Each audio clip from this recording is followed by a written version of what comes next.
당신들 지금 제정신이요? 왜 싹 다 한국만 쳐다보고 있는 거야? 우리가 누구요? 아이모드요. 우리 한국도 거부합니다. 제발 다른 데서 좀 알아보시오. 무기 검증의 성역이자 전 세계를 통틀어 가장 냉정한 기관인 이스라엘 IMOD가 극비리의 아시아의 한 국가를 분석하기 시작했습니다. 관심 없는 대상에는 인력조차 배치하지 않는 그들이 24시간 감시하며 추적한 데이터는 그야말로 충격 그 자체였습니다. 화려한 성능 대신 어떤 상황에서도 작동하는 무너지지 않는 뼈대를 선택한 이들의 소름 끼치는 설계 철학. 수백 년 전부터 이어져 온 이 지독한 설계의 유전자가 지금 전 세계 방산 시장의 꼭대기를 장악하고 있고, 그 어떤 강대국도 필요 없다며 전 세계 국방 차관들이 싹 다 한국으로 몰려드는 그 전율 돋는 내막을 지금 시작합니다. 그 전에 잠깐 1초 만에 누를 수 있는 좋아요 버튼을 꾹 눌러주시면 영상 제작에 아주 큰 힘이 됩니다. 그럼 바로 시작하겠습니다. 잠깐, 지금 뭐라고 했습니까? 저는 브리핑 중이던 참모를 멈춰 세웠습니다. 참모가 다시 한번 읽었죠. 아이모드에서 한국 관련 데이터를 수집 중입니다. 회의실이 조용해졌습니다. 아이모드, Israel Ministry of Defense, 이스라엘 국방부 산하 무기 검증 기관입니다. 방산업계에서 이 이름을 모르는 사람은 없죠. 이스라엘이라는 나라가 어떤 곳입니까? 건국 이래 단 하루도 전쟁의 위협에서 벗어난 적이 없는 나라입니다. 주변 모든 국가와 충돌해왔고 지금 이 순간에도 실전이 벌어지고 있는 곳이죠. 그런 나라의 국방부가 무기를 평가합니다. 직접 쏘고, 직접 부수고, 직접 맞아본 뒤에야 비로소 인정하는 곳이죠. 실험실 데이터 따위는 관심도 없습니다. 오직 실전, 오직 결과, 세계 어떤 기관보다 잔인할 정도로 냉정한 평가를 내리는 곳입니다. 그리고 한 가지 더, 아이모드는 관심 없는 대상에 절대 인력을 배치하지 않습니다. 분석할 가치가 없다고 판단하면 쳐다보지도 않죠. 그 기관이 한국을 보고 있다고요? 저는 나단 헌터입니다. 영국 국방부에서 방산과 전략을 총괄하는 차관이죠. 25년 넘게 전 세계 무기 체계를 평가해왔습니다. 수십조 규모의 도입 프로젝트를 결정해왔고 제 판단 하나가 국가의 안보를 좌우합니다. 그래서 저는 감정으로 판단하지 않습니다. 오직 데이터, 오직 실전 결과, 오직 구조만을 보죠. 그런 제가 지금 이 이야기를 하려는 겁니다. 저는 자리에서 일어났습니다. 테이블 위에 보고서 5장을 펼쳤죠. 설명해 보십시오. 왜 모두 같은 방향을 보고 있습니까? 아무도 대답하지 못했습니다. 회의실에는 각국 국방부 관계자 26명이 앉아 있었죠. 폴란드, 노르웨이, 호유, 사우디, 이집트. 전혀 다른 대륙, 전혀 다른 안보 환경을 가진 나라들이었습니다. 그런데 모든 보고서 끝에 같은 이름이 적혀 있었죠. 한국, 이게 대체 무슨 상황입니까? 이야기를 처음부터 해드리겠습니다. 얼마 전부터 세계가 동시에 흔들리기 시작했습니다. 유럽 동부에서는 전선이 교착 상태에 빠졌죠. 포탄 수만 발이 매일 소모되는데 생산이 따라가지 못하고 있었습니다. 중동에서는 새로운 충돌이 터졌죠. 항공 전력이 필요한데 정비 부품이 없었습니다. 아시아 태평양에서는 긴장이 하루가 다르게 올라가고 있었죠. 잠수함, 구축함, 미사일 방어 체계, 모든 것이 동시에 필요해졌습니다. 전쟁은 한 곳이 아니었습니다. 동시에 여러 곳에서 시작되고 있었죠. 제 책상 위에는 매일 아침 각국에서 올라오는 보고서가 쌓였습니다. 내용은 전부 같았죠. 포탄이 부족합니다. 장갑차 납기가 밀립니다. 전투기 정비 부품이 끊겼습니다. 잠수함 인도 일정이 몇 년째 지연되고 있죠. 세계 최강이라던 미국조차 생산 라인이 한계에 부딪혔습니다. 록히드 마틴, 레이션, 보잉. 이 회사들의 주문 대기 목록이 끝이 보이지 않았죠. 유럽도 마찬가지였습니다. 독일, 프랑스, 영국. 자국 군대 물량도 채우지 못하면서 수출까지 감당할 여력이 없었죠. 저는 이 상황을 냉정하게 바라보고 있었습니다. 전쟁이 동시다발적으로 터지면 공급망이 무너지는 건 예측 가능한 시나리오죠.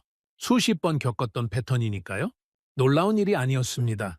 그런데 이상한 점이 하나 있었습니다. 한국 무기 도입을 검토하겠다는 요청이 올라오기 시작한 겁니다. 처음은 폴란드였죠. 전차와 자주포가 급하게 필요하다는 보고서가 올라왔습니다. 그 다음은 노르웨이였죠. 해안 방어 체계를 보강하겠다는 내용이었습니다. 그리고 호주. 잠수함 프로젝트에서 기존 파트너와 마찰이 생기면서 새로운 대안을 찾고 있었죠. 사우디와 이집트도 같은 방향을 보고 있었습니다. 인도네시아, 말레이시아까지. 한 나라가 아니었죠. 두 나라도 아니었습니다. 대륙을 넘어, 안보 환경을 넘어, 전쟁의 성격을 넘어 같은 요청이 동시에 올라왔습니다. 저는 처음에 대수롭지 않게 넘겼습니다. 기존 공급처가 막히니까 대안을 찾는 거죠. 가격이 저렴하고 납기가 빠른 곳, 그 정도의 판단이었습니다. 한국이라는 나라가 무기를 만든다는 건 알고 있었죠. 하지만 제 기준에서 한국은 아직 검증이 끝나지 않은 나라였습니다. 빠르게 성장한 나라는 많습니다. 하지만 오래 버티는 기술은 다르죠. 제 기준은 명확합니다. 아버지가 영국 해군 장교 출신이셨죠. 어릴 때부터 하나의 원칙을 배웠습니다. 강한 구조만이 살아남는다. 바다 위에서 살아남으려면 겉이 화려한 배가 아니라 속이 단단한 배를 골라야 한다고 하셨죠. 실전에서 증명되지 않은 것은 믿지 않는다. 아버지의 이 말씀이 제 인생 전체를 관통하는 철학이 됐습니다. 그리고 그 실전 검증의 최종 기준이 바로 아이모드였죠. 세계 방산 시장에서 아이모드의 평가를 통과한 무기는 의미가 다릅니다. 그건 단순히 성능이 좋다는 뜻이 아니에요. 실전에서 살아남았다는 뜻이죠. 사막의 열기 속에서, 적의 로켓 공격 아래에서, 전자전이 뒤엉킨 혼란 속에서 그 모든 상황을 버텨내고 작동했다는 증명입니다. 아이모드가 선택하지 않은 무기는 저도 절대 선택하지 않습니다. 이 기준이 25년간 단 한 번도 저를 배신한 적이 없었죠. 그래서 저는 한국을 무시했습니다. 당연하지 않습니까? 한국 무기가 아무리 잘 팔린다 해도 아이모드의 검증을 통과했다는 이야기는 들은 적이 없었죠. 제 기준에서 한국은 아직 후보 명단에 오를 자격조차 없었습니다. 그런데 보고서가 멈추지 않았습니다. 매주, 매달 쉬지 않고 올라왔죠. 그리고 한 가지 패턴이 보이기 시작했습니다. 한국 무기를 도입한 나라들의 후속 보고서였습니다. 보통 신규 무기를 도입하면 초반에 문제가 터지기 마련이죠. 부품 호환 문제, 정비 매뉴얼 부실, 현지 환경 부적응, 이런 보고서가 올라오는 게 정상입니다. 그런데 한국 무기에 대한 불만 사항이 거의 없었습니다. 고장률이 낮았죠. 유지비가 예상보다 적게 들었습니다. 극한 환경에서도 정상 작동했다는 기록이 반복되고 있었죠. 폴란드의 혹한에서도, 사우디의 사막에서도, 동남아의 습열 속에서도 같은 결과가 나오고 있었습니다. 처음엔 단순한 우연이라고 생각했습니다. 하지만 이건 반복되고 있었죠. 한 나라의 결과라면 무시할 수 있습니다. 두 나라라면 행운이라고 넘길 수 있죠. 하지만 5나라, 7나라, 3개 대륙에서 같은 결과가 나오고 있었습니다. 저는 그때부터 불편해지기 시작했죠. 제 경험에 비추어 봤을 때 이 정도의 일관성은 우연으로 설명되지 않습니다. 데이터가 제 판단을 부정하기 시작했습니다. 저는 무시하려고 했습니다. 제 기준은 흔들리지 않는다고 믿었죠. 아이모드가 인정하지 않은 이상 한국은 여전히 검증 미달이라고 스스로에게 말했습니다. 하지만 매일 아침 책상 위에 쌓이는 보고서들이 저를 조여오고 있었죠. 그리고 그날 참모가 읽은 그 한 줄이 저를 완전히 멈추게 한 겁니다. 아이모드에서 한국 관련 데이터를 수집 중입니다. 아이모드가 움직이고 있었습니다. 제가 25년간 절대적으로 신뢰해온 그 기준이 제가 무시하던 바로 그 나라에 반응하고 있었죠. 데이터를 수집한다는 건 관심을 넘어 분석 단계에 진입했다는 뜻입니다. 아이모드는 분석할 가치가 없는 대상에 시간을 쓰지 않아요. 그건 제가 25년간 직접 지켜봐 온 사실입니다. 회의실에 앉아있던 26명의 관계자들도 같은 충격을 받고 있었죠. 아무도 말을 하지 않았습니다. 커피잔을 내려놓는 소리만 회의실에 울렸습니다.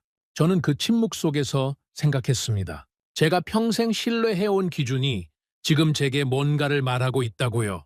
제가 틀렸을 수도 있다는 것을, 한국이라는 나라 안에 제가 아직 이해하지 못한 무언가가 있다는 것을요. 왜입니까? 왜 모두 한국을 찾고 있는 겁니까? 나는 결과가 아니라 구조를 본다. 이것이 제 평생의 철학이었습니다. 그렇다면 지금 이 현상의 구조를 봐야 하지 않겠습니까? 무엇이 세계를 움직이고 있는 건지, 한국이라는 나라 안에 대체 무엇이 있는 건지. 저는 보고서를 닫았습니다. 그리고 회의실을 나오면서 참모에게 지시했죠. 한국 관련 자료를 전부 가져오십시오. 무기 체계, 운용 데이터, 생산 기반, 기술 이력. 빠짐없이 참모가 고개를 끄덕였습니다. 하지만 눈이 놀라고 있었죠. 당연합니다. 25년간 아이모드 기준만을 고집하던 사람이 처음으로 스스로 검증에 나선 거니까요. 저는 그날부터 추적을 시작했습니다. 자료가 도착하기까지 이틀이 걸렸습니다. 참모가 제 사무실 문을 열고 들어왔을 때 손에 들린 건 서류 한두 장이 아니었죠. 박스 2개 분량이었습니다. 한국 방산 관련 운용 데이터, 각국 도입 사례, 기술 분석 보고서, 현장 피드백까지. 저는 박스를 열어보면서 속으로 생각했습니다. 이 정도 분량이 쌓여 있었는데 왜 지금까지 한 번도 제대로 들여다보지 않았을까? 답은 간단했죠. 관심이 없었으니까요. 저는 책상 위에 자료를 펼쳤습니다. 그리고 한국 무기 체계를 처음부터 분석하기 시작했죠. 전차, 자주포, 구축함, 잠수함, 전투기, 방공체계, 항목별로 나누고 기존 서구 무기와 비교 테이블을 만들었습니다. 솔직히 말하겠습니다. 저는 이 분석에서 허점을 찾으려고 했습니다. 한국 무기가 잘 팔리는 이유가 단순히 가격과 납기 때문이라는 걸 증명하고 싶었죠. 성능은 서구에 못 미치고 실전 검증은 부족하고 결국 값싼 대체품이라는 결론을 내리고 싶었습니다. 그래야 제 기준이 맞는 거니까요. 그래야 제가 25년간 쌓아온 판단이 흔들리지 않는 거니까요. 그런데 데이터를 펼치는 순간 뭔가 이상했습니다. 먼저 전차를 봤죠. 폴란드가 도입한 K2 전차였습니다. 제가 예상한 건 이랬죠. 가격 대비 적당한 성능, 급한 상황에서 빠르게 조달할 수 있는 중급 전차. 그 정도면 설명이 되니까요. 그런데 운용 데이터를 열어보니 예상과 달랐습니다. 명중률이 높았죠.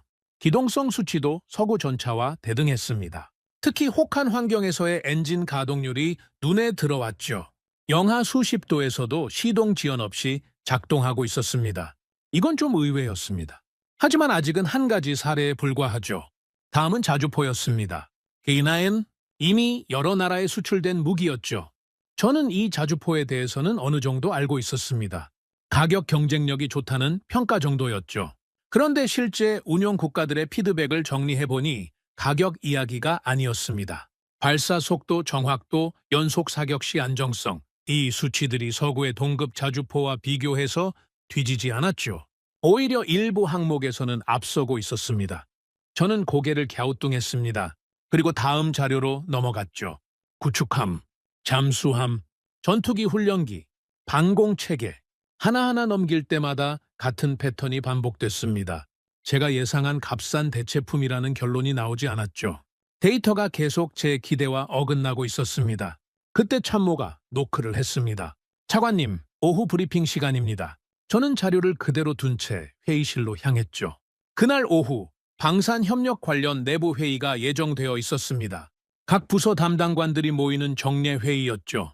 저는 회의가 시작되자마자 한 가지 질문을 던졌습니다. 한국 무기에 대해 어떻게 평가하고 있습니까? 회의실 분위기가 묘해졌습니다. 담당관들이 서로 눈치를 보더군요. 첫 번째로 입을 연 건 유럽 담당이었죠. 폴란드 사례를 보면 납기 속도가 확실히 빠릅니다. 가격도 경쟁력이 있고요. 예상한 답이었습니다. 역시 가격과 납기. 저는 고개를 끄덕였죠. 그러니까 결국 급한 불 끄기용이라는 겁니까? 그런데 중동 담당이 끼어들었습니다. 차관님, 그게 전부는 아닙니다. 사우디 측 피드백을 보면 사막 환경에서의 내구성이 상당히 높게 나왔습니다. 예상보다 유지비도 적게 들고 있죠. 저는 잠시 멈췄습니다. 내구성이라고 했습니까? 특히 고온 환경에서 장비 가동률이 서구 장비 대비 오히려 높게 나온 항목들이 있습니다. 회의실이 다시 조용해졌죠.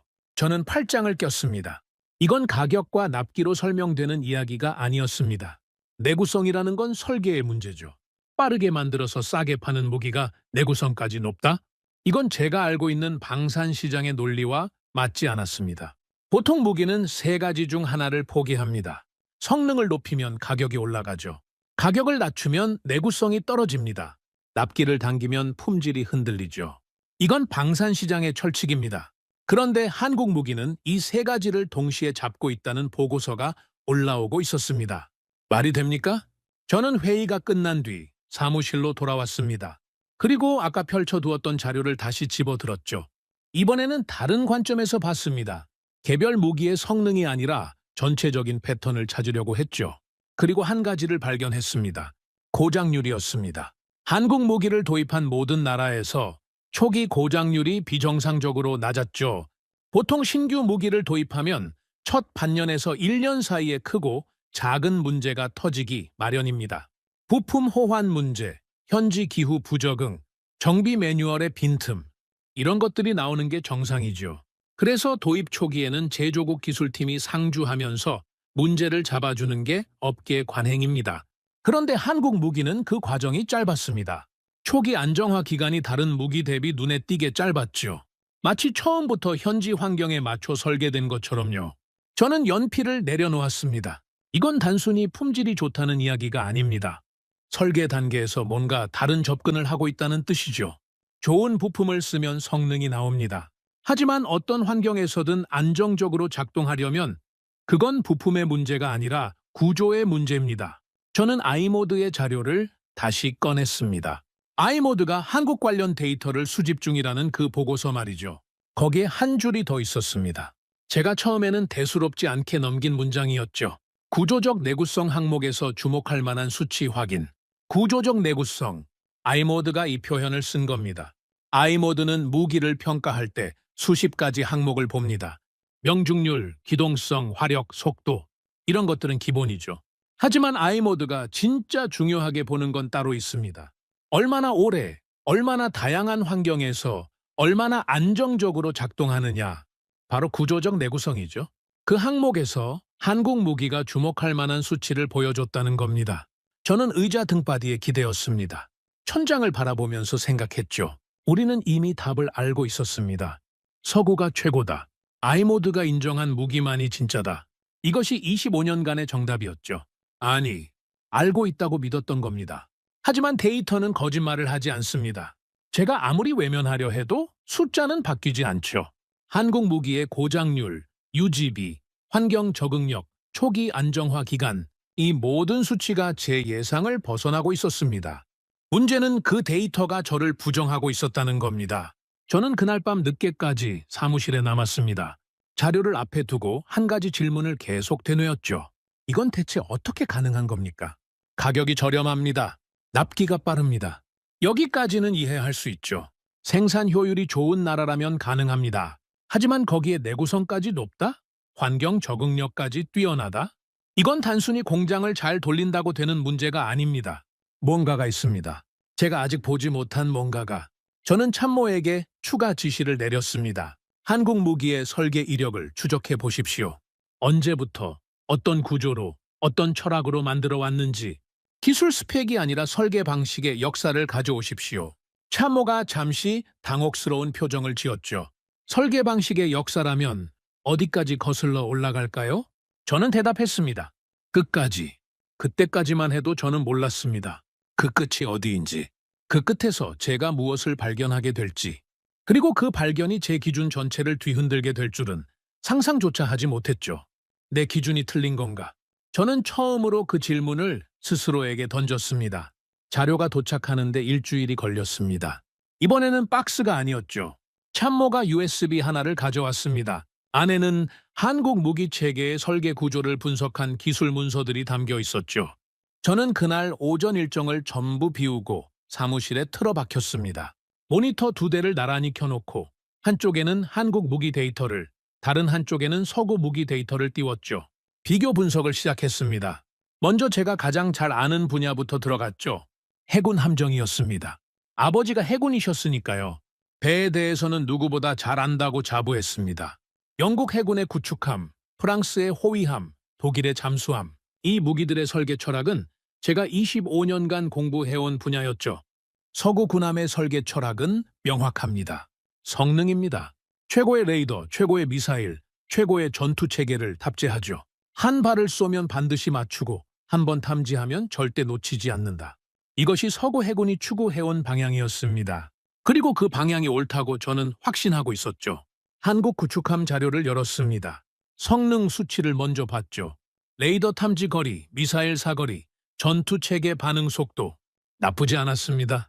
하지만 솔직히 서구 최상급과 비교하면 아직 차이가 있었죠. 저는 속으로 고개를 끄덕였습니다. 역시 그렇죠.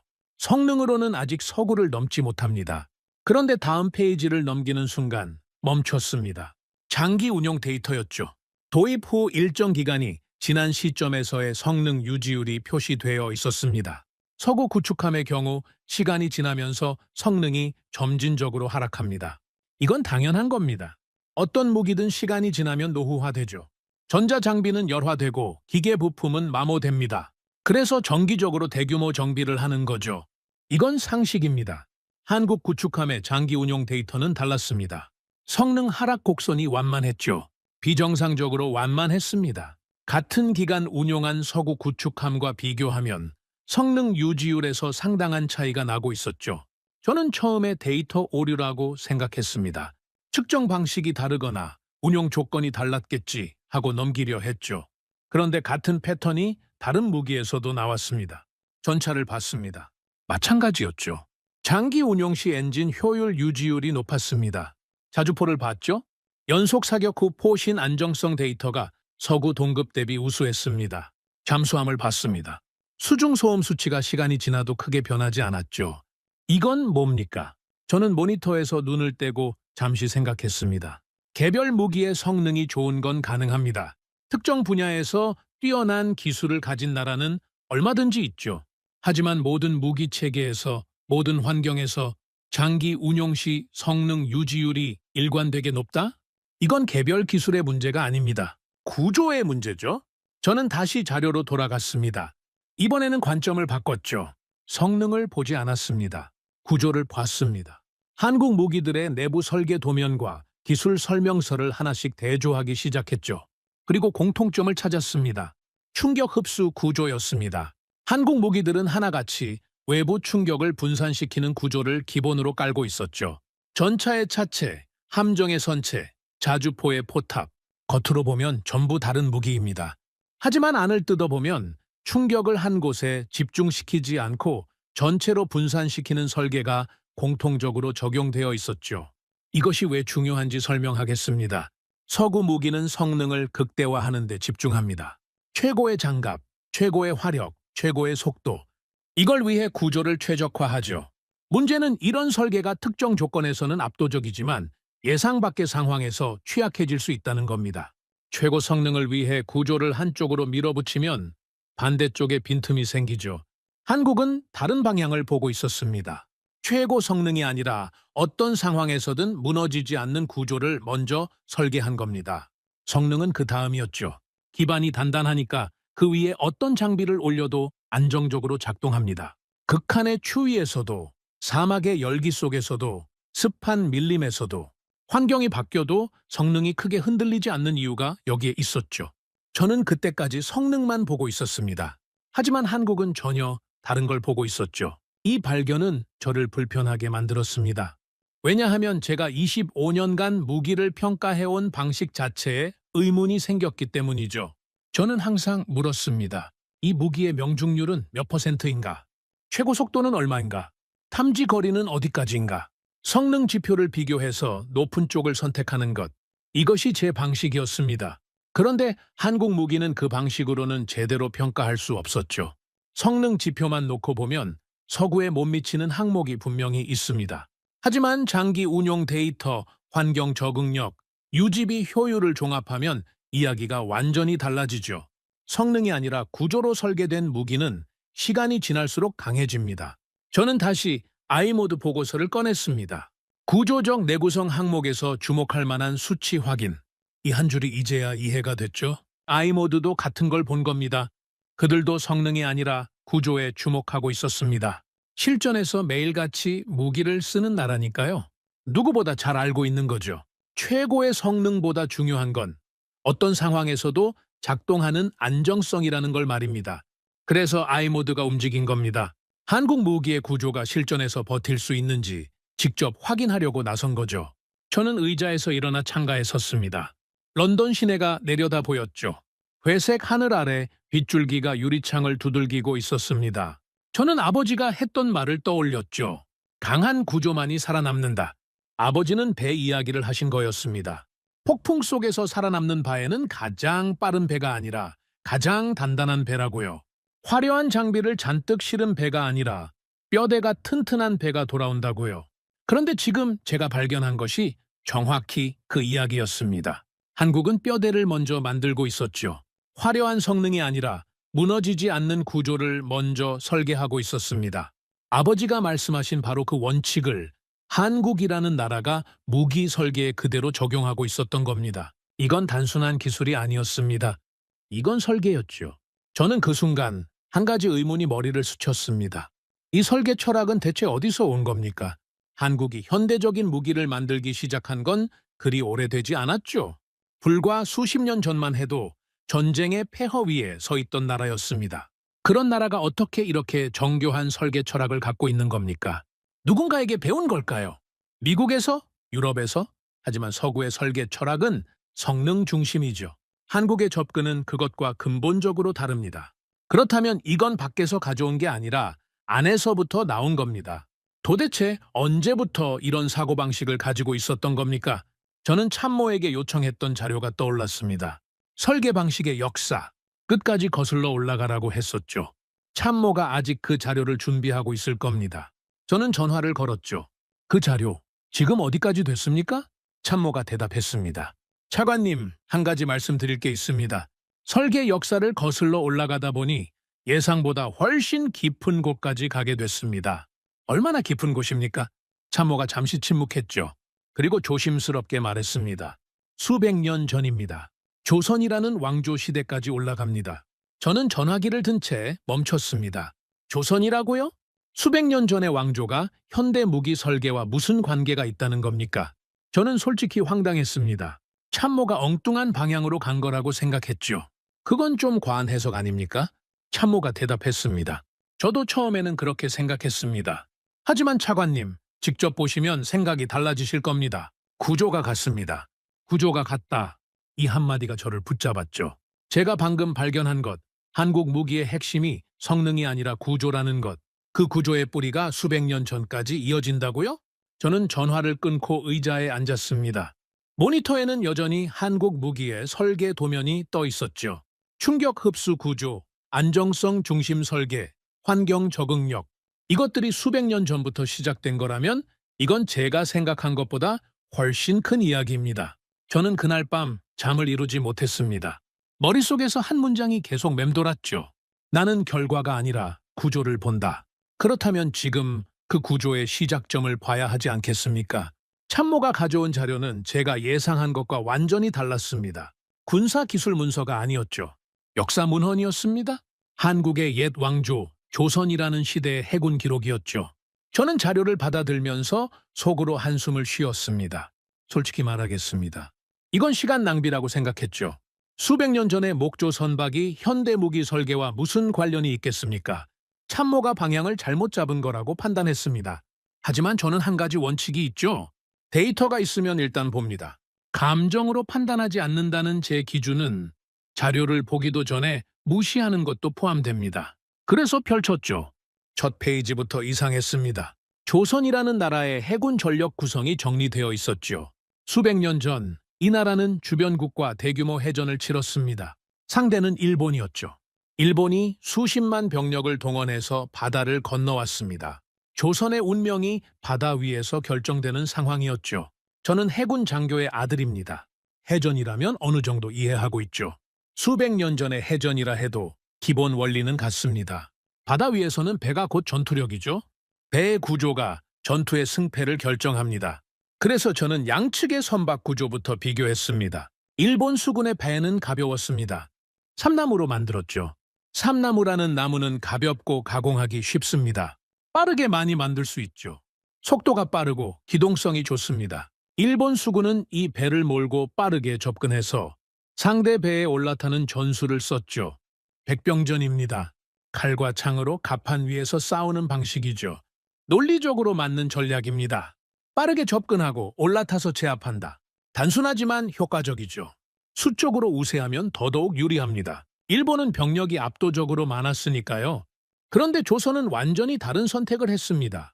조선의 주력 전투함을 판옥선이라고 불렀죠. 이 배의 자료를 보는 순간 저는 페이지를 넘기던 손을 멈췄습니다. 무거웠습니다. 의도적으로 무겁게 만든 배였죠. 소나무로 만들었습니다. 소나무는 삼나무와 근본적으로 다른 나무죠. 무겁습니다. 단단합니다. 가공하기 어렵습니다. 같은 크기의 배를 만들어도 훨씬 더 많은 시간과 노력이 들죠. 상식적으로 생각하면 전쟁 중에 빠르게 배를 만들어야 하는 상황에서 무거운 나무를 선택하는 건 비효율적입니다. 그런데 조선은 일부러 소나무를 골랐습니다. 왜 그랬을까요? 저는 다음 페이지로 넘어갔습니다. 그리고 이유를 찾았죠. 소나무의 밀도가 높습니다. 밀도가 높다는 건 같은 부피에서 더 많은 질량을 가진다는 뜻이지요. 질량이 크면 충격을 버티는 힘이 강해집니다. 물리학의 기본이죠. 바다 위에서 파도를 맞고 적선과 충돌하고 포탄을 맞아도 쉽게 부서지지 않습니다. 그리고 한 가지 더 있었습니다. 소나무에는 송진이 있죠. 이 송진이 나무 속에 스며들어 있으면 물을 흡수하는 걸 막아줍니다. 바닷물에 오래 떠 있어도 나무가 썩지 않죠. 장기 운용에 유리하다는 뜻입니다. 저는 멈췄습니다. 방금 제가 무슨 단어를 썼는지 아십니까? 장기 운용. 제가 어제까지 분석하던 현대 한국 무기의 핵심 강점이 뭐였죠? 장기 운용 시 성능 유지율, 환경 적응력, 구조적 내구성.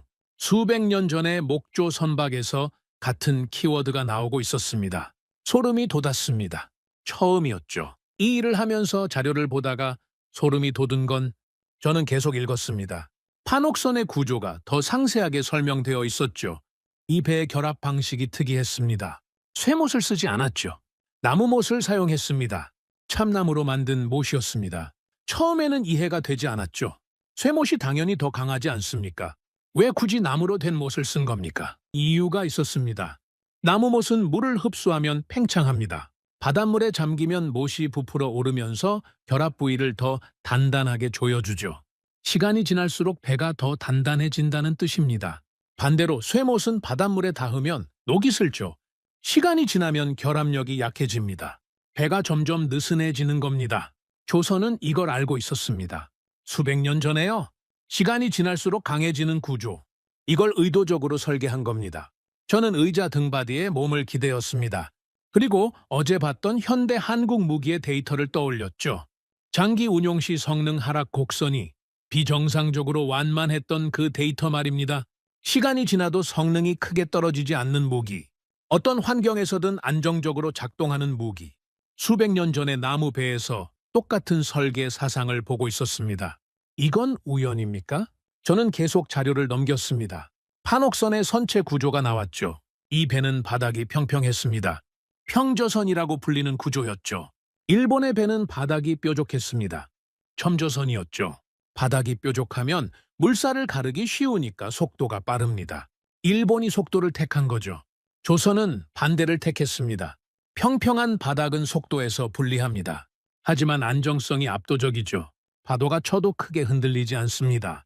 그리고 이 안정성이 결정적인 한 가지를 가능하게 만들었죠. 화포 운용이었습니다. 배 위에서 대포를 쏜다고 생각해 보십시오. 배가 흔들리면 조준이 안 됩니다. 발사 반동으로 배 자체가 밀려나죠. 정확한 사격이 불가능합니다. 하지만 바닥이 평평하고 무거운 배라면 흔들림이 적죠. 반동을 선체가 흡수합니다. 안정된 플랫폼 위에서 정확하게 쏠 수 있다는 뜻입니다. 조선은 이걸 계산하고 있었습니다. 배를 일부러 무겁게 만들고 바닥을 평평하게 설계해서 화포 사격의 안정성을 확보한 겁니다. 적이 가까이 오기 전에 멀리서부터 포를 쏴서 격파하겠다는 전략이었죠. 올라탈 필요가 없습니다. 칼을 뽑을 필요가 없죠. 적선이 접근하기도 전에 바다 위에서 부셔버리는 겁니다. 저는 자료에서 눈을 떼고 창밖을 바라봤습니다. 이건 단순한 배 만들기가 아닙니다. 이건 전투를 설계한 겁니다. 적의 전술을 미리 분석하고 그 전술이 통하지 않는 구조를 만든 거죠. 일본이 속도와 백병전으로 온다는 걸 알았습니다. 그래서 속도를 포기하고 안정성을 택한 거죠. 올라탈 수 없게 높이를 높이고 접근하기 전에 격파할 수 있게 화포 플랫폼을 완성한 겁니다. 적의 강점을 원천적으로 무력화시키는 설계. 이걸 수백 년 전에 해냈다고요? 저는 다음 자료로 넘어갔습니다. 더 충격적인 내용이 기다리고 있었죠. 충파 전술이라는 것이 있었습니다. 판옥선이 적선을 향해 직접 돌진해서 들이받는 전술이었죠. 저는 이 부분을 읽고 잠시 멍했습니다. 배로 들이받는다고요? 그건 자기 배도 부서지는 거 아닙니까? 아닙니다. 부서지지 않았죠. 소나무로 만든 무겁고 단단한 선체가 삼나무로 만든 가벼운 적선에 충돌하면 어떻게 됩니까? 물리학의 기본입니다. 질량이 큰 물체가 질량이 작은 물체에 부딪히면 작은 쪽이 부서지죠. 판옥선의 밀도와 질량은 일본 선박을 압도했습니다. 충돌 시 일본 배가 부서지고 판옥선은 버텼죠. 이건 용기가 아닙니다. 이건 계산이었습니다. 자기 배가 부서지지 않는다는 걸 알고 있었기 때문에 돌진한 겁니다. 구조가 그걸 보장하니까요. 질량과 밀도로 적을 물리적으로 파괴하는 전술. 이건 전술이 아니라 물리학이었습니다. 수백 년 전에 해군이 물리학을 전쟁에 적용하고 있었죠. 저는 자료를 내려놓았습니다. 그리고 한참 동안 아무것도 하지 못했습니다. 지금까지 제가 발견한 것을 정리하겠습니다. 현대 한국 무기의 핵심은 성능이 아니라 구조입니다. 충격 흡수, 안정성, 장기 내구성. 이것이 모든 무기에 공통적으로 적용된 설계 철학이죠. 그리고 수백 년 전 조선이라는 나라의 전투함에서 정확히 같은 철학을 발견했습니다. 무겁고 단단한 소나무 선체, 시간이 지날수록 강해지는 나무못 결합, 안정적인 화포 플랫폼을 위한 평저 구조, 적의 전술을 무력화하는 설계, 질량을 무기로 활용하는 전투 방식. 이건 우연이 아닙니다. 수백 년이라는 시간을 사이에 두고 같은 나라에서 같은 설계 사상이 나오고 있었습니다. 성능보다 구조를 먼저 본다. 화려함보다 단단함을 택한다. 시간이 지나도 무너지지 않는 것을 만든다. 이건 누군가가 가르쳐준 게 아닙니다. 이 나라의 안에 처음부터 이런 사고방식이 있었던 겁니다. 나는 그 패턴을 따라가기 시작했습니다. 그리고 도착한 곳은 수백 년 전이었죠. 조선이라는 이름이 그곳에 있었습니다. 그 순간 저는 확신했습니다. 이건 우연이 아닙니다. 이건 이어지고 있었습니다. 하지만 아직 한 가지 의문이 남아 있었죠. 조선이 이 설계 철학을 가지고 있었다는 건 알겠습니다. 그런데 그 이후는요? 수백 년이라는 시간 동안 이 철학이 정말 끊기지 않고 이어진 겁니까? 조선이라는 왕조가 무너진 뒤에도, 전쟁과 폐허를 겪은 뒤에도 이 설계 사상이 살아남았다는 겁니까? 저는 참모에게 전화했습니다. 추가 자료가 필요합니다. 조선 이후 현대까지의 연결고리를 찾아주십시오. 이 설계 철학이 정말 이어진 건지 아니면 중간에 끊긴 건지 확인해야 합니다. 참모가 대답했죠. 차관님, 한 가지 여쭤봐도 되겠습니까? 말하십시오. 지금 차관님은 한국 무기를 검증하시는 겁니까? 아니면 한국이라는 나라를 이해하려는 겁니까? 저는 잠시 침묵했습니다. 그리고 대답했죠. 둘 다입니다. 전화를 끊고 저는 책상 위에 놓인 자료들을 바라봤습니다. 현대 무기 데이터와 수백 년 전의 전투함 기록이 나란히 놓여 있었죠. 전혀 다른 시대, 전혀 다른 기술, 전혀 다른 전쟁. 하지만 그 안에 흐르는 사상은 하나였습니다. 무너지지 않는 구조를 먼저 만든다. 저는 그날 밤 사무실을 나서면서 중얼거렸습니다. 이건 기술이 아니다. 이건 설계다.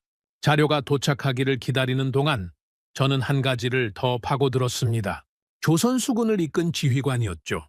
이순신이라는 이름이 기록 곳곳에 등장하고 있었습니다. 저는 군사 전략가로서 수백 명의 지휘관을 연구해왔죠. 넬슨, 롬멜, 패튼, 주코프. 전쟁의 흐름을 바꾼 인물들을 분석하는 건 제 업무의 일부입니다. 하지만 이순신이라는 이름은 처음 접했죠. 서구 군사학에서는 거의 다뤄지지 않는 인물이었습니다. 왜 다뤄지지 않았는지 지금 생각하면 부끄러운 일이죠. 저는 이순신의 해전 기록을 하나씩 펼치기 시작했습니다.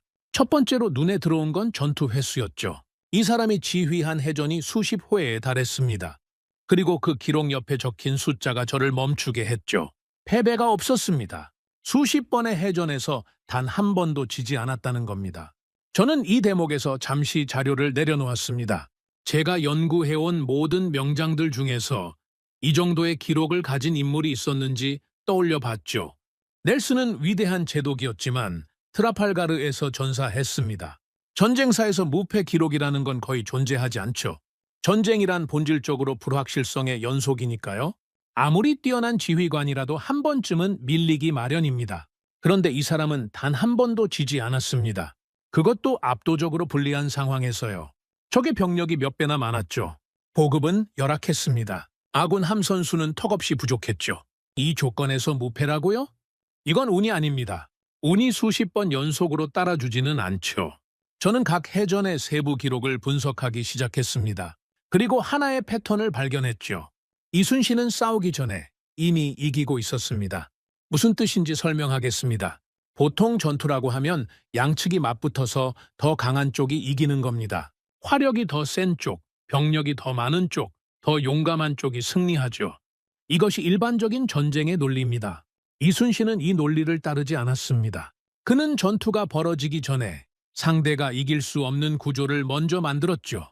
지형을 선택했습니다. 조류의 방향을 계산했죠.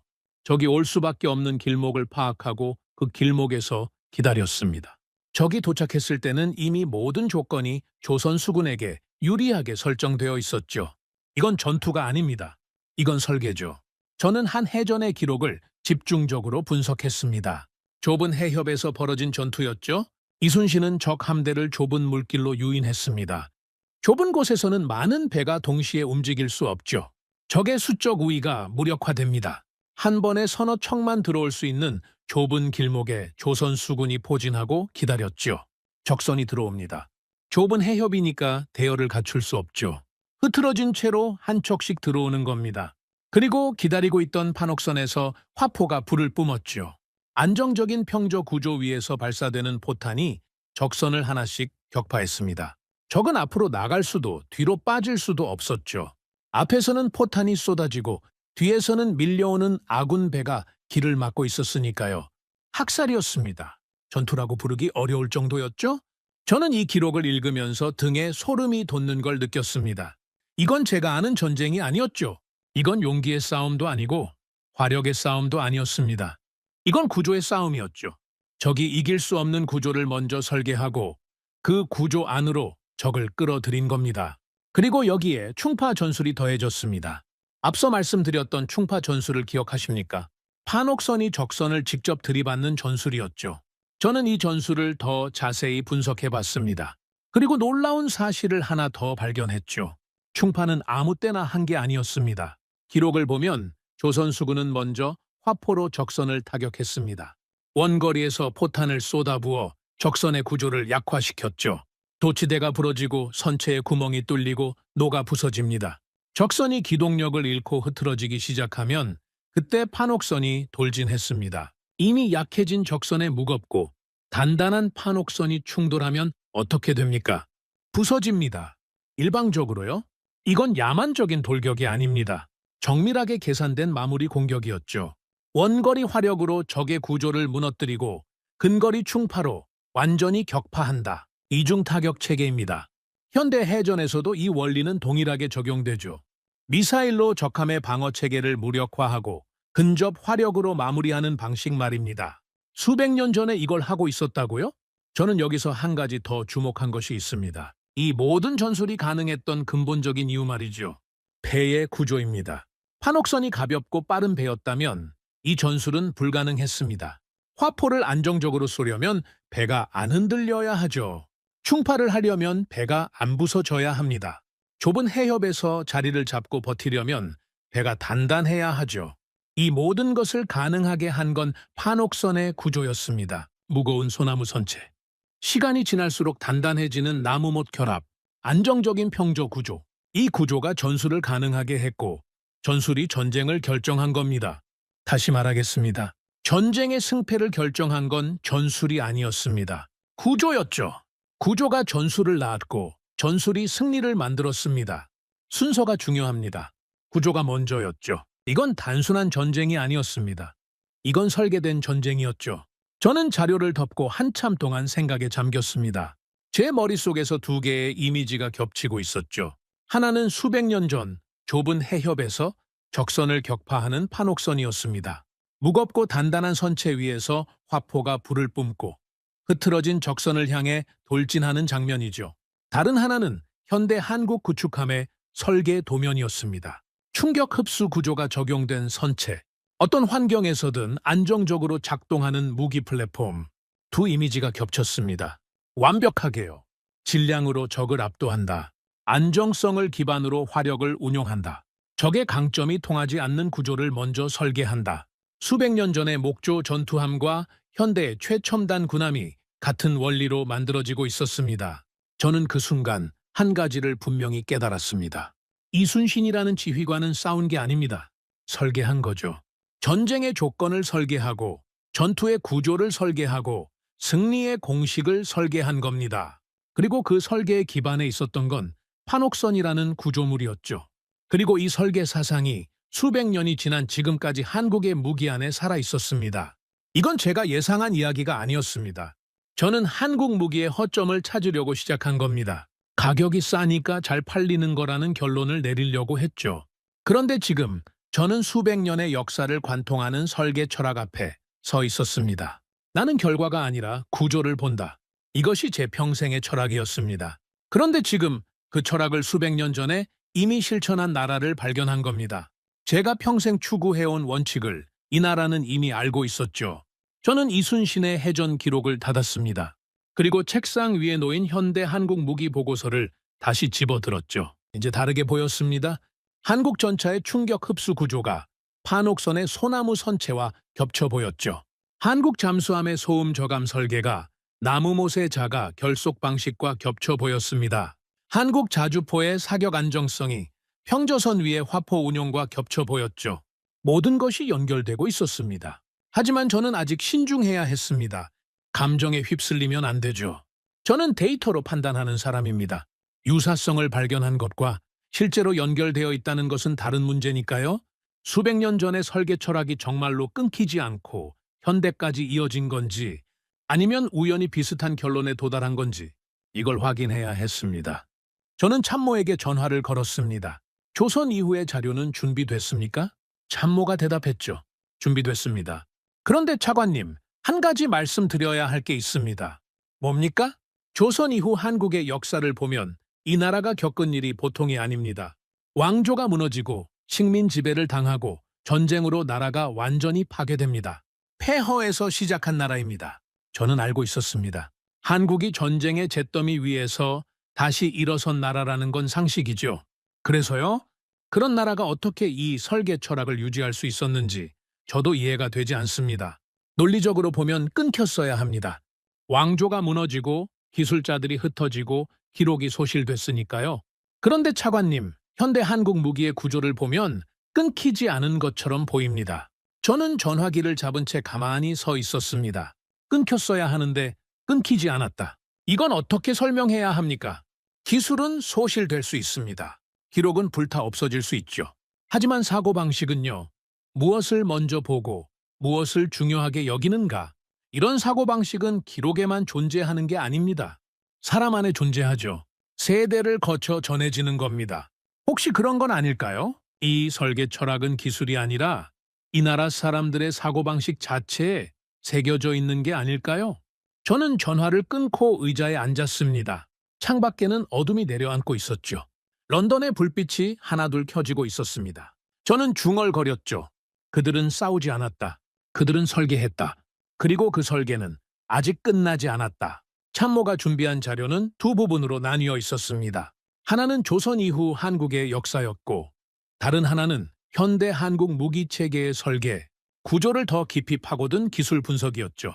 저는 역사 자료를 먼저 펼쳤습니다.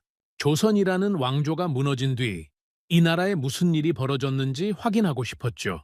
읽기 시작한 지 얼마 되지 않아 저는 이해했습니다. 참모가 왜 보통이 아닙니다. 라고 했는지를요. 조선이 무너진 뒤 한국은 식민 지배를 당했습니다. 나라를 통째로 빼앗긴 거죠. 자국의 언어와 이름마저 쓰지 못하게 된 시기였습니다. 그리고 해방된 직후 이번에는 전쟁이 터졌죠. 같은 민족끼리 갈라져서 싸웠습니다. 나라 전체가 불탔습니다. 도시가 사라졌죠. 공장이 무너졌습니다. 기술 기반이라고 할 만한 것이 남아있지 않았죠? 전쟁이 끝난 뒤 이 나라의 국민 소득은 세계 최하위 수준이었습니다. 원조를 받아야 겨우 먹고 살 수 있는 나라였죠. 아프리카의 일부 국가보다도 가난했다는 기록이 있었습니다. 저는 자료를 읽으면서 생각했습니다. 이 상황에서 설계 철학이 살아남을 수 있습니까? 왕조가 무너지고 식민 지배를 당하고 전쟁으로 모든 것이 파괴됐습니다. 기술자들은 흩어졌고 기록은 소실됐고 산업 기반은 제로였죠. 논리적으로 보면 조선시대의 설계 사상은 여기서 끊겼어야 합니다. 완전히 사라졌어야 맞죠. 그런데 저는 이미 현대 한국 무기에서 그 흔적을 발견했습니다. 끊겼어야 하는데 끊기지 않았다. 이 모순을 어떻게 설명해야 합니까? 저는 역사 자료를 덮고 기술 분석 자료를 펼쳤습니다. 현대 한국 무기의 설계 구조를 더 정밀하게 뜯어볼 필요가 있었죠. 이번에는 개별 무기가 아니라 전체 체계를 한눈에 놓고 비교하기로 했습니다. 모니터 2대를 켰습니다. 왼쪽에는 한국 무기체계 전체 목록을 띄웠죠. 전차, 자주포, 보병 전투 장갑차, 구축함, 호위함, 잠수함, 전투기 훈련기, 방공 미사일, 다연장 로켓. 오른쪽에는 각 무기의 내부 설계 구조도를 띄웠습니다. 하나씩 열어봤죠. 전차부터 시작했습니다. K2 전차의 차체 구조를 봤죠. 복합 장갑 배치가 눈에 들어왔습니다. 장갑 배치 방식이 단순히 두께를 늘리는 방향이 아니었죠. 충격이 가해졌을 때 그 힘을 여러 층으로 분산시키는 구조였습니다. 한 곳에 집중되는 에너지를 넓은 면적으로 퍼뜨리는 설계죠. 다음은 자주포였습니다. K9의 포탑 구조를 봤죠. 연속 사격 시 발생하는 반동을 처리하는 방식이 특이했습니다. 반동 에너지를 차체, 전체로 분산시키는 구조가 적용되어 있었죠. 덕분에 연속 사격 후에도 포신 정렬이 빠르게 복원됩니다.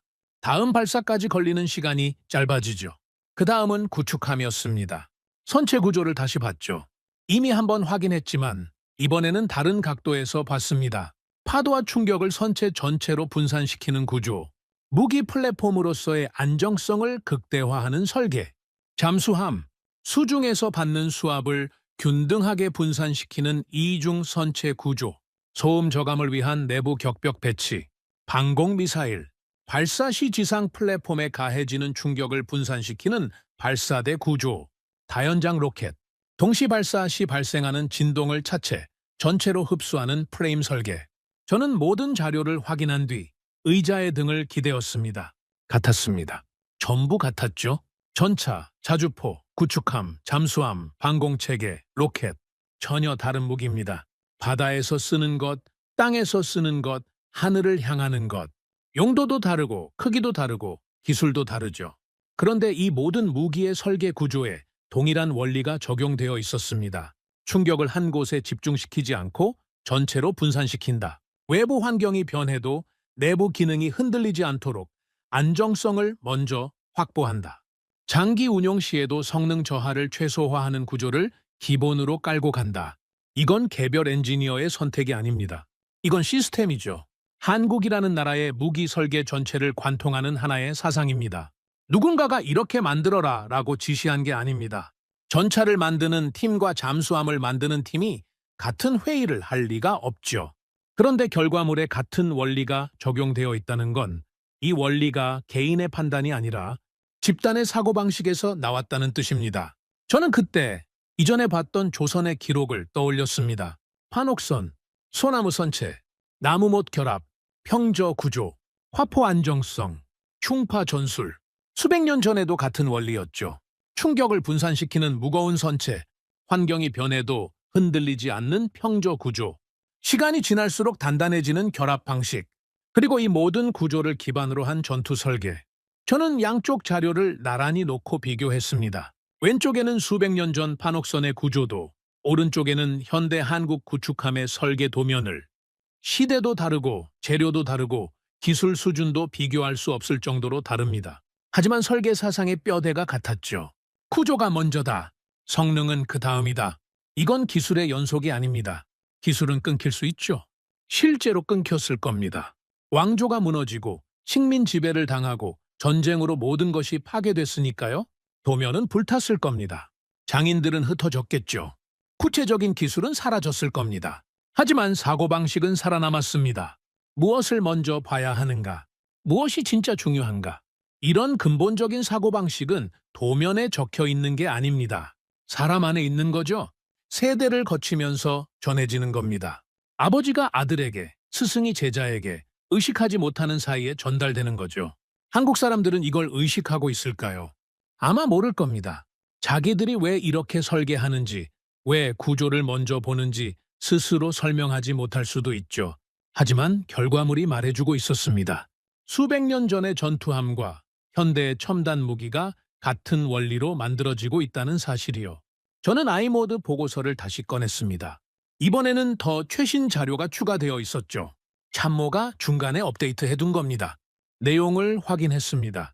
아이모드의 한국 무기 관련 분석이 한 단계 더 진행되어 있었죠. 단순한 데이터 수집을 넘어 특정 무기 체계에 대한 심층 평가가 시작된 겁니다.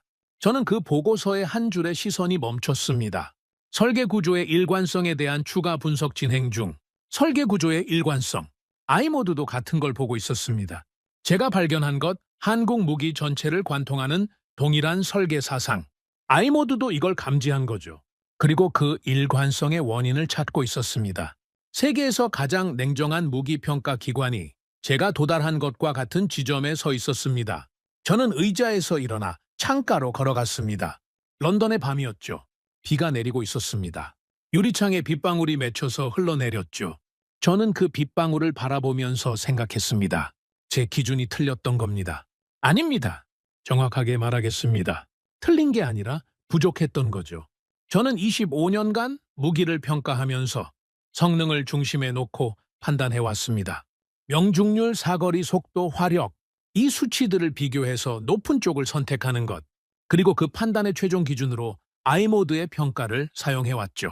이 방식이 완벽하다고 믿었습니다. 하지만 이 방식으로는 한국 무기를 제대로 평가할 수 없었습니다. 성능 수치만 놓고 보면 한국은 서구 최상급에 못 미치는 항목이 있습니다. 그래서 저는 한국을 무시했죠. 검증 미달이라고 판단했습니다. 하지만 구조를 보면 이야기가 완전히 달라집니다.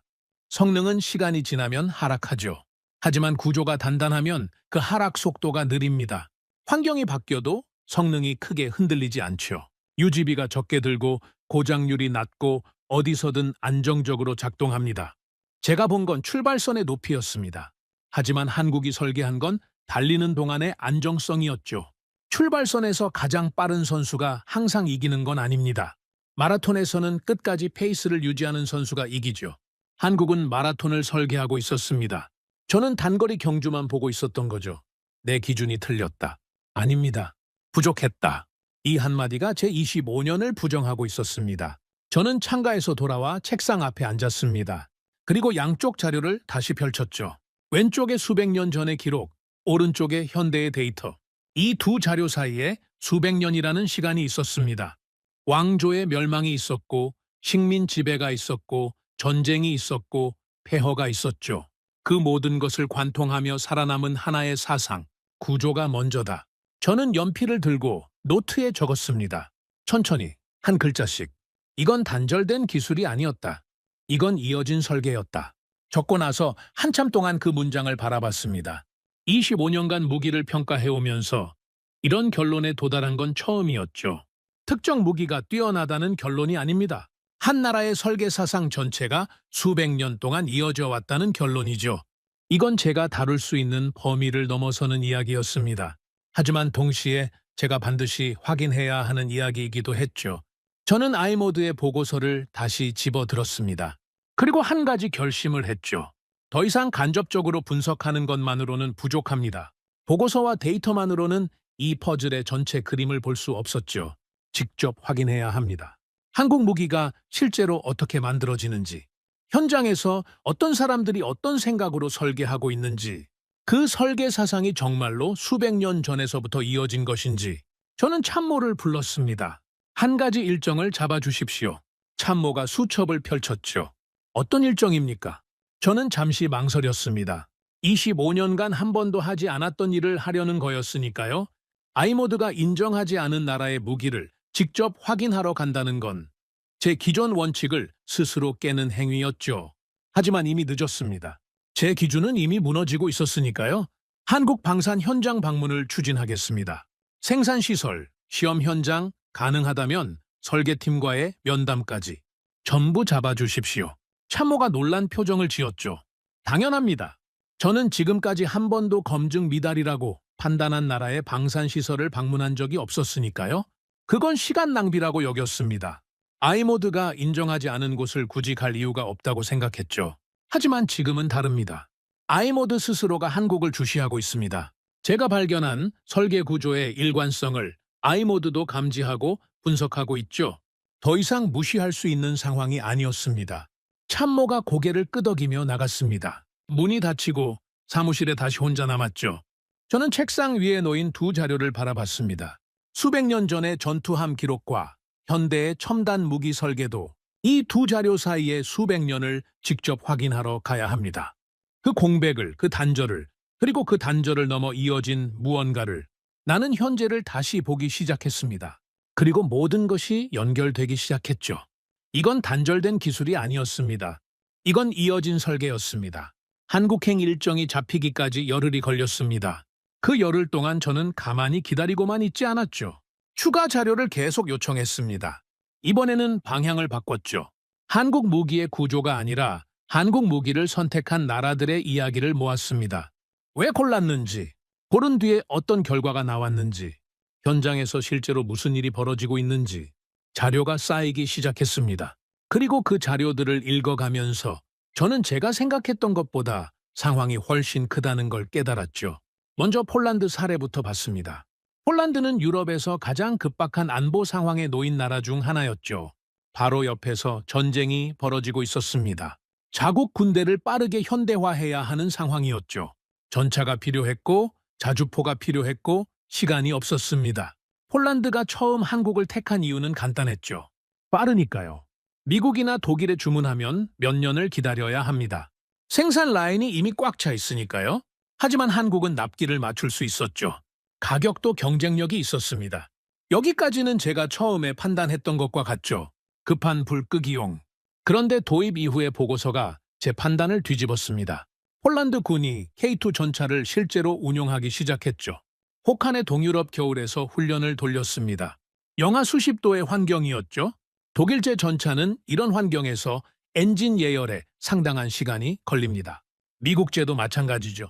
극한의 추위에서는 금속이 수축하고 윤활유가 굳고 전자장비가 오작동할 수 있습니다. 이건 물리학의 문제니까 어떤 전차도 피할 수 없죠. K2는 달랐습니다. 시동 지연이 거의 없었죠. 엔진 가동률이 다른 전차 대비 눈에 띄게 높았습니다. 폴란드 측 보고서에는 이례적이라는 표현이 들어가 있었죠. 이례적?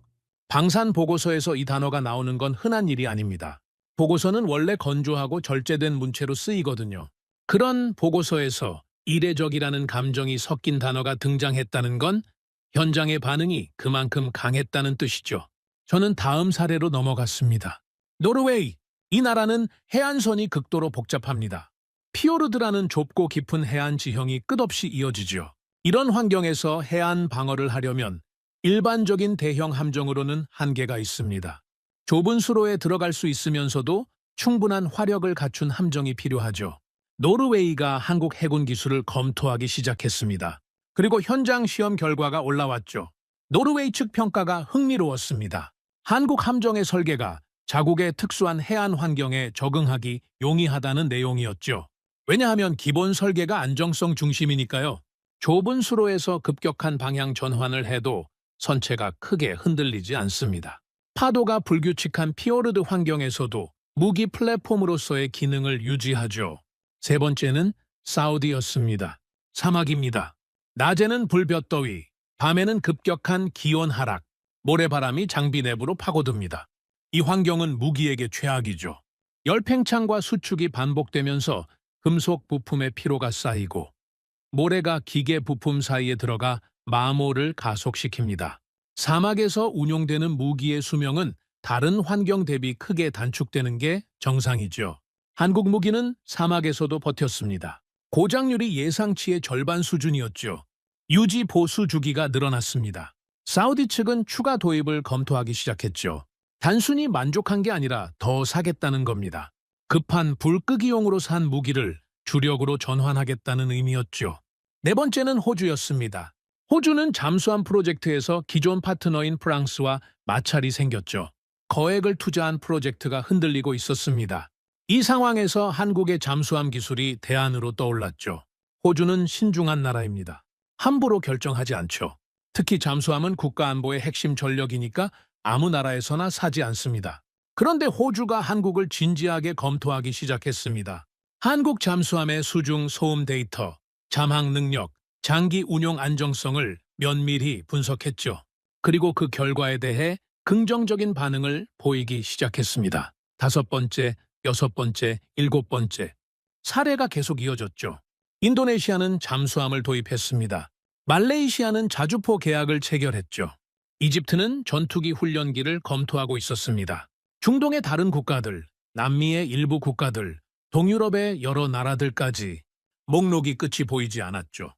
저는 자료를 읽다가 잠시 멈추고 전체 그림을 봤습니다. 이건 트렌드가 아닙니다. 이건 대이동이었죠. 세계 방산 시장의 축이 움직이고 있었습니다. 수십 년간 미국과 유럽이 독점하다시피 했던 시장에서 한국이라는 새로운 축이 부상하고 있었죠. 그리고 이 변화는 한두 나라의 선택이 아니었습니다.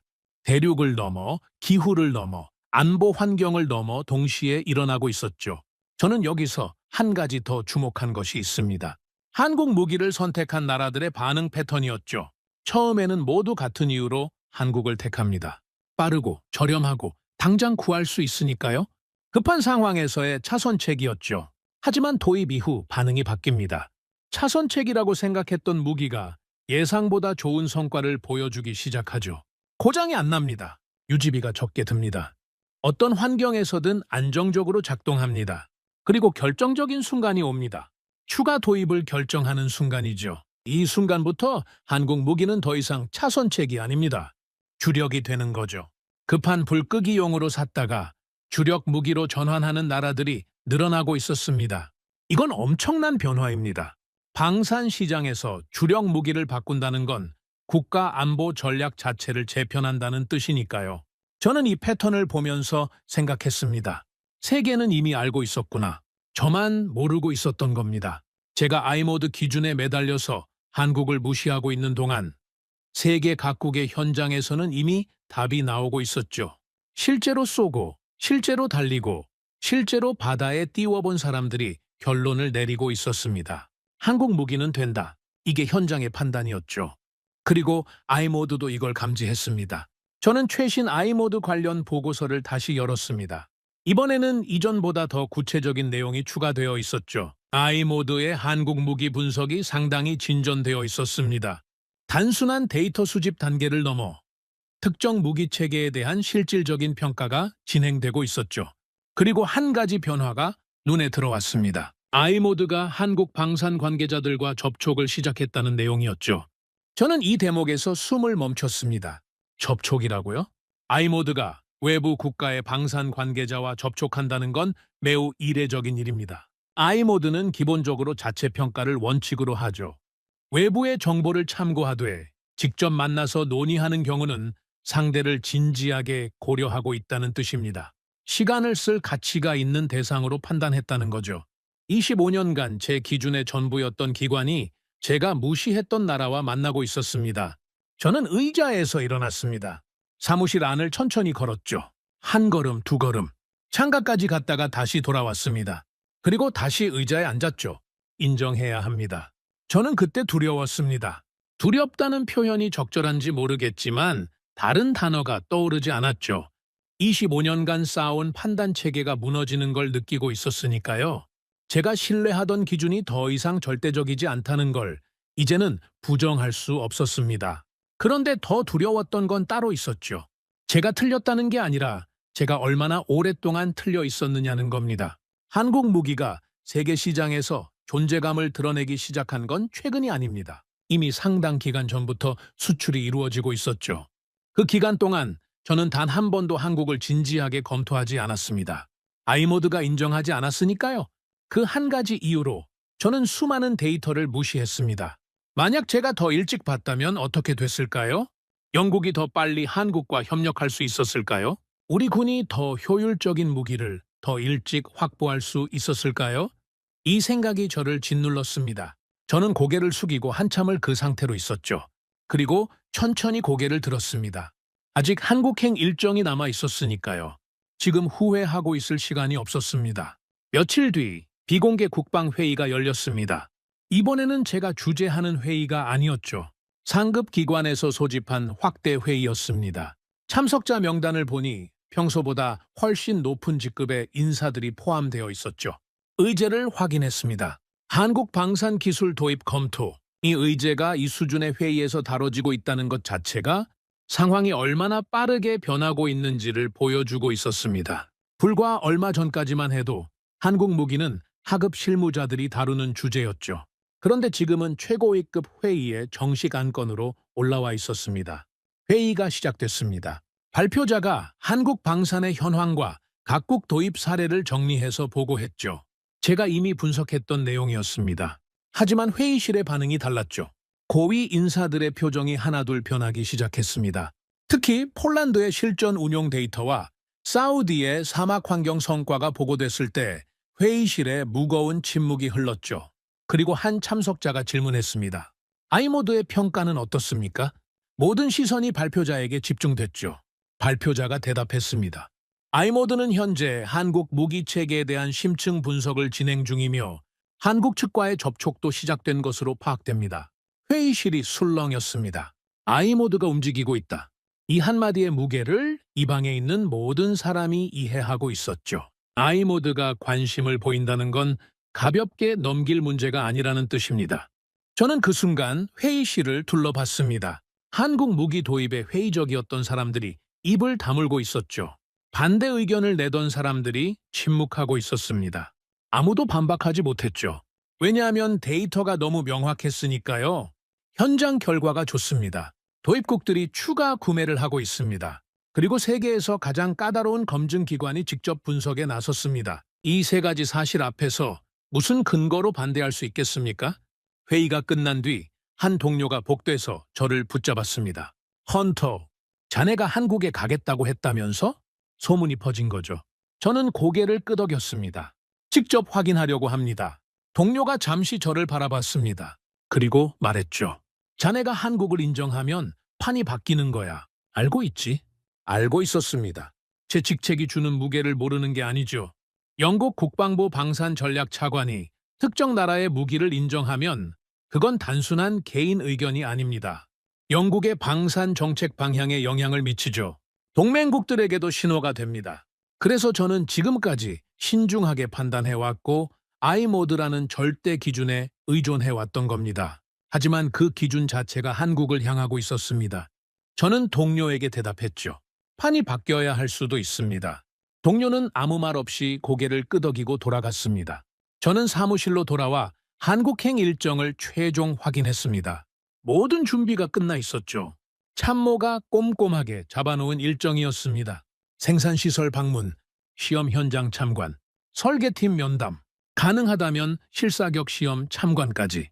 저는 일정표를 내려놓고 창밖을 바라봤습니다. 이제 부정할 수 없습니다. 세계는 이미 움직이고 있었습니다. 그리고 그 방향은 한국이었죠. 각국의 현장이 답을 내렸고 아이모드가 움직이기 시작했고 최고위급 회의에서 한국이 정식 안건이 됐습니다. 저만 뒤처져 있었던 겁니다. 이건 선택이 아니라 필연이었습니다. 세계가 동시에 같은 방향을 바라보는 건 우연이 아니죠.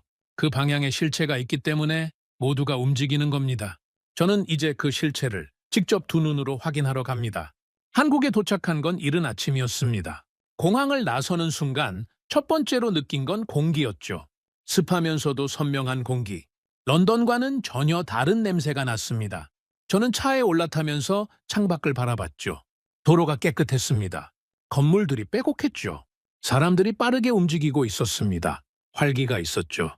하지만 저를 진짜 놀라게 한 건 그런 것들이 아니었습니다. 첫 번째 일정은 방산 생산 시설 방문이었습니다. 차가 시설에 도착했을 때 저는 잠시 차 안에 앉아 있었죠. 25년간 수십 개국의 방산 시설을 방문해 왔습니다.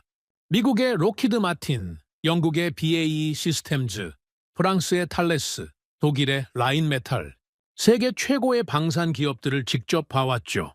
그 기준으로 한국의 시설을 보게 되는 겁니다. 문이 열리고 안으로 들어갔습니다. 첫인상은 의외였죠. 화려하지 않았습니다. 서구의 대형 방산 기업들처럼 거대한 로비나 전시관이 있는 게 아니었죠. 실용적이었습니다. 군더더기가 없었죠. 복도를 지나 생산 라인으로 향했습니다. 생산 라인에 들어선 순간 저는 걸음을 멈췄습니다. 조용했습니다. 비정상적으로 조용했죠. 방산 생산 시설이라면 금속 소리, 용접 소리, 기계 소리가 끊임없이 울려야 합니다. 물론 소리가 아예 없는 건 아니었죠. 하지만 제가 방문해왔던 다른 나라의 시설과 비교하면 소음 수준이 현저히 낮았습니다. 안내를 맡은 한국 측 관계자에게 물었습니다. 생산 라인이 원래 이렇게 조용합니까? 관계자가 대답했죠. 공정 순서를 최적화해서 불필요한 반복 작업을 줄였습니다. 소음이 적다는 건 낭비가 적다는 뜻이기도 합니다. 낭비가 적다. 저는 이 말을 가만히 되새겼습니다. 소음이 적은 생산 라인. 이건 단순히 조용한 게 아니라 공정 자체가 정돈되어 있다는 뜻이죠. 각 단계가 군더더기 없이 연결되어 있으니까 불필요한 소리가 나지 않는 겁니다. 저는 라인을 따라 천천히 걸었습니다. 자주포 생산 공정이었죠. K9. 제가 서류로만 분석했던 그 무기가 제 눈앞에서 만들어지고 있었습니다. 포탑이 조립되고 차체가 결합되고 전자장비가 장착되는 과정을 직접 봤죠. 한 가지가 눈에 들어왔습니다. 조립 방식이었죠. 서구의 방산시설에서는 보통 각 부품을 최고 수준으로 만든 뒤 마지막에 조립합니다. 개별 부품의 완성도를 극한까지 끌어올리는 방식이죠. 부품 하나하나가 예술작품 수준입니다. 하지만 그 부품들을 결합했을 때 간혹 호환 문제가 발생하기도 하죠. 각각은 완벽한데 합치면 미세한 틈이 생기는 경우가 있습니다. 한국의 방식은 달랐습니다. 부품을 만드는 단계부터 전체 결합을 고려하고 있었죠. 개별 부품의 극한 성능보다 결합 후 전체 시스템의 안정성을 우선하는 설계였습니다. 부품과 부품 사이의 결합부가 매끄러웠죠. 마치 처음부터 하나의 덩어리였던 것처럼 이어져 있었습니다. 저는 그 순간 수백 년 전의 기록을 떠올렸습니다. 나무못이었죠.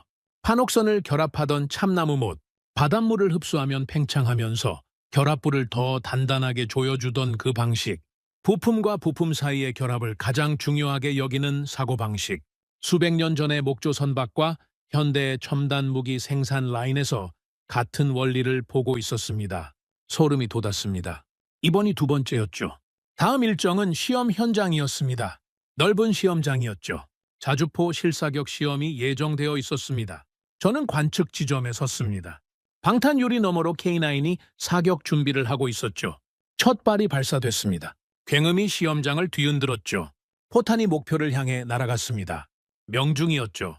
두 번째 발사, 세 번째 발사, 연속 사격이 이어졌습니다. 저는 포신의 움직임을 집중해서 봤죠. 반동 후 복원 속도가 빨랐습니다. 한 발을 쏘고 나면 포신이 반동으로 밀려났다가 원래 위치로 돌아와야 합니다. 이 복원 시간이 짧을수록 연속 사격이 빨라지죠. K9의 복원 속도는 서구 동급 자주포와 비교해도 밀리지 않았습니다. 일부 항목에서는 앞서고 있었죠. 하지만 제가 정말 주목한 건 다른 거였습니다. 연속 사격이 길어질수록 보이는 것이 있죠. 포신의 정렬입니다. 보통 연속으로 많은 발을 쏘면 포신에 열이 쌓이고 미세한 변형이 생기면서 정확도가 떨어집니다. 이건 물리적으로 피할 수 없는 현상이죠. K9은 연속 사격 후에도 정확도 하락이 최소화되어 있었습니다. 이건 포신만의 문제가 아닙니다. 차체 전체가 사격의 반동을 분산시키고 있기 때문에 가능한 거죠. 포탑에서 발생하는 충격이 차체 전체로 고르게 퍼지니까 특정 부위에 스트레스가 집중되지 않습니다. 그래서 장시간 사격해도 구조적 피로가 느리게 쌓이는 거죠. 충격 분산 구조, 안정성 우선 설계, 장기 운용 최적화, 또 같은 원리였습니다. 시험장을 나서면서 한국 측 설계 책임자와 면담 시간이 주어졌습니다. 저는 단도직입적으로 물었죠. 한국 무기의 설계에서 가장 먼저 고려하는 것이 무엇입니까? 설계 책임자가 잠시 생각하더니 대답했습니다. 어떤 환경에서든 작동해야 합니다. 최고 성능을 내는 것도 중요하지만 그보다 먼저 어디서든 쓸 수 있어야 하죠. 사막에서도 극지에서도 밀림에서도 배치되는 순간부터 안정적으로 기능해야 합니다. 저는 이어서 물었습니다. 그 원칙을 누가 정한 겁니까? 어떤 교범에 적혀 있습니까? 설계 책임자가 웃었죠. 특별히 누가 정한 건 아닙니다. 그냥 당연한 거 아닙니까? 무기가 작동하지 않으면 무슨 소용입니까? 성능이 아무리 좋아도 현장에서 고장나면 끝이죠. 그냥 당연한 거 아닙니까? 이 한마디가 저를 관통했습니다. 이 사람은 자기가 무슨 말을 하고 있는지 모르고 있었죠. 자기가 수백 년 된 설계 철학을 말하고 있다는 걸 모르고 있었습니다. 판옥선을 만든 사람들도 아마 같은 말을 했을 겁니다. 왜 무거운 소나무를 쓰느냐고 물으면 당연한 거 아닙니까? 배가 부서지면 무슨 소용입니까? 이렇게 대답했겠죠. 의식하지 않고 있었습니다. 이 나라 사람들은 자기들이 가진 것의 가치를 모르고 있었죠. 수백 년간 이어져 온 설계 사상이 자기 안에 있다는 걸 마치 숨을 쉬는 것처럼 자연스럽게 실천하고 있으면서도 그걸 대단하다고 생각하지 않고 있었습니다.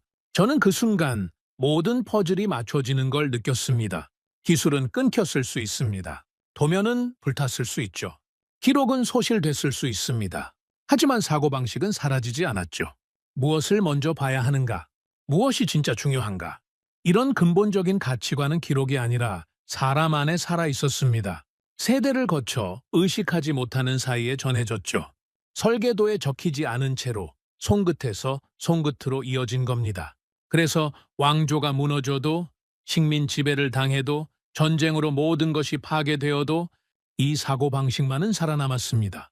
폐허 위에서 다시 무기를 만들기 시작했을 때 이 나라 사람들은 의식하지도 못한 채 같은 원리를 적용한 겁니다.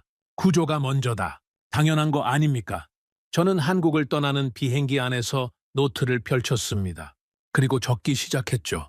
천천히 한 글자씩. 우리는 한국을 과소평가한 것이 아니었다. 우리는 전혀 이해하지 못하고 있었다. 한국은 빠르게 성장한 나라가 아니었습니다. 한국은 처음부터 설계를 알고 있던 나라였죠. 수백 년 전 소나무로 배를 만들던 시절부터 이미 이 원리를 실천하고 있었습니다. 무거운 것을 택했죠. 단단한 것을 택했습니다. 화려한 것 대신 무너지지 않는 것을 골랐죠. 그리고 그 선택이 수백 년을 관통하며 이어졌습니다. 전차 안에, 자주포 안에, 구축함 안에, 잠수함 안에 같은 원리가 살아 숨쉬고 있었죠. 이 나라 사람들은 그걸 대단하다고 생각하지도 않았습니다. 당연한 거라고 했죠. 당연한 것의 무게를 아는 나라, 그것이 한국이었습니다. 저는 노트를 덮고 비행기 창밖을 바라봤습니다. 구름 아래로 한반도의 윤곽이 보이고 있었죠. 좁은 땅이었습니다. 주변의 강대국들이 둘러싸고 있었죠. 이 좁은 땅에서 이 사람들은 수백 년간 살아남아 왔습니다. 살아남은 비결이 뭐냐고 물으면 아마 이렇게 대답하겠죠. 당연한 거 아닙니까? 런던에 돌아온 뒤 저는 보고서를 작성했습니다. 한국 방산시설 방문 결과 보고서였죠. 제 25년 경력에서 가장 어려운 보고서였습니다. 왜냐하면 이 보고서에는 제 기존 판단이 틀렸다는 내용이 들어가야 했으니까요. 하지만 저는 적었습니다. 사실 그대로를요. 그리고 보고서의 마지막 페이지에 이렇게 썼습니다. 나는 평생 세계 최강의 무기만을 선택해왔습니다. 그리고 그 기준은 단 하나였죠. 아이모드가 인정한 무기만이 진짜라고 믿었습니다. 하지만 이제 저는 인정합니다. 그 기준은 틀린 게 아니었습니다. 부족했던 겁니다. 저는 성능만 보고 있었죠. 하지만 진짜 중요한 건 구조였습니다. 무엇이 이 무기를 지탱하고 있느냐, 어떤 상황에서도 무너지지 않는 뼈대가 있느냐, 이걸 봤어야 했습니다. 한국은 갑자기 강해진 나라가 아닙니다. 그들은 수백 년 전부터 이미 알고 있었습니다. 설계를, 이건 발전이 아닙니다. 이건 이어진 설계입니다. 보고서를 제출하고 사무실로 돌아왔습니다. 책상 위에는 여전히 처음 펼쳤던 자료들이 놓여 있었죠. 수백 년 전의 판옥선 기록과 현대 한국 무기의 설계 도면, 이 두 자료 사이에 수백 년의 시간이 있었습니다. 왕조의 멸망, 식민 지배, 전쟁, 폐허, 그 모든 것을 관통하며 살아남은 하나의 사상, 구조가 먼저다. 저는 두 자료를 가지런히 정리해서 서랍에 넣었습니다. 그리고 창밖을 바라봤죠. 런던의 하늘에 해가 지고 있었습니다. 붉은 노을이 유리창에 비치고 있었죠. 저는 중얼거렸습니다. 나는 결과가 아니라 구조를 본다. 이것이 제 평생의 철학이었습니다. 그런데 그 철학을 수백 년 전부터 실천해온 나라가 있었죠. 저는 25년이 걸렸습니다. 그들은 수백 년 전부터 알고 있었습니다. 오늘의 사연은 여기까지입니다. 구독과 좋아요는 영상 제작에 아주 큰 힘이 됩니다. 지금까지 감동테라스 저는 소희였습니다. 오늘도 우리 구독자님들의 가정에 따뜻한 행복이 가득하시길 진심으로 바라겠습니다. 긴 영상 끝까지 시청해주셔서 정말 감사합니다. 내일 더 좋은 이야기로 찾아뵙겠습니다. 감사합니다.